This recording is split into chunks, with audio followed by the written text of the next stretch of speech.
8,28,000 kilometre per hour.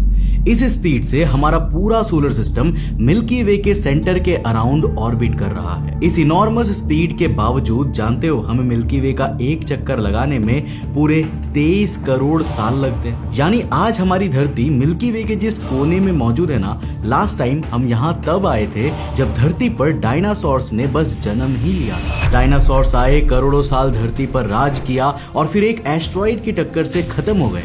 फिर करोड़ों साल बाद इंसान धरती पर आए। लाखों साल के एवोल्यूशन के बाद हमने सिविलाइजेशंस बसाई, पढ़ना लिखना सीखा और सोलर सिस्टम का कुछ ऐसा डायग्राम बनाने लगे जहां सूरज और सारे प्लैनेट्स एक 2 डायमेंशनल प्लेन में मौजूद है। यहाँ सारे प्लैनेट्स और सेलेस्टियल ऑब्जेक्ट्स सूरज के अराउंड एक फ्लैट डिस्क में घूम रहे हैं जिसे हम इलिप्टिक प्लेन कहते हैं। पर देखो रियलिटी इससे बहुत अलग है। हमारी पृथ्वी को छोड़ दे तो ज्यादातर प्लैनेट्स सूरज के अराउंड इतनी प्लेन ऑर्बिट में नहीं घूमते। हमारा पड़ोसी यानी मंगल ग्रह की ऑर्बिट इस प्लेन से 2 डिग्री का एंगल बनाती है। मर्क्यूरी का ऑर्बिटल इंक्लिनेशन करीब 7 डिग्री का है और प्लूटो जो एक समय तक हमारा 9th प्लैनेट हुआ करता था ना, उसकी ऑर्बिट तो 17 डिग्री तक घूमी हुई है। कॉमेट्स और एस्ट्रॉइड्स के केसेस में तो ये नंबर्स और भी एक्सट्रीम हो जाते हैं। 3200 फाइथन नाम के एक नियर अर्थ एस्ट्रॉइड का ऑर्बिटल इंक्लिनेशन करीब 22 डिग्री का है और हेलिस कॉमेट के लिए ये वैल्यू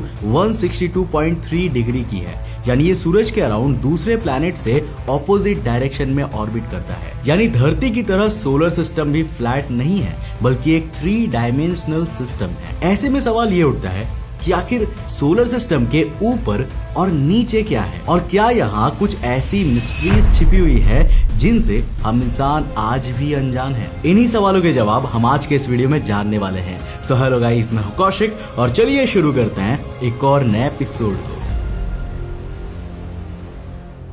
दोस्तों वीडियो में आगे बढ़ने से पहले जिस तरह आप मेरे साथ YouTube पे कनेक्टेड हो, मैं चाहूंगा कि आप उसी तरह मेरे साथ Instagram पे भी जुड़ जाओ। ये है मेरा Instagram का user handle, link description box में है, जाके फॉलो कर लेना। दोस्तों जब बात धरती की होती है ना, तो यहाँ ऊपर और नीचे का कॉन्सेप्ट बिल्कुल क्लियर होता है। देखो हमारे पैरों के नीचे जमीन है और सर के ऊपर आसमान है, क्योंकि धरती की ग्रेविटी हमेशा हमें सेंटर की ओर पुल करती है। लेकिन इस असीम ब्रह्मांड में ना कोई जमीन है और ना ही कोई आसमान।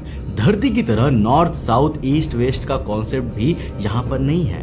यहाँ अगर हमें किसी चीज का ऊपर या नीचे डिफाइन करना है तो कुछ रेफरेंस पॉइंट मानकर चलना पड़ता है। जैसे सोलर सिस्टम के केस में इक्लिप्टिक प्लेन को रेफरेंस पॉइंट माने तो 7 डिग्री के ऑर्बिटल इंक्लिनेशन के साथ मर्क्यूरी कभी सूरज के प्लेन के रिस्पेक्ट में 7 डिग्री ऊपर होता है और कभी 7 डिग्री नीचे। यानी इसकी पूरी ऑर्बिट एक टिल्टेड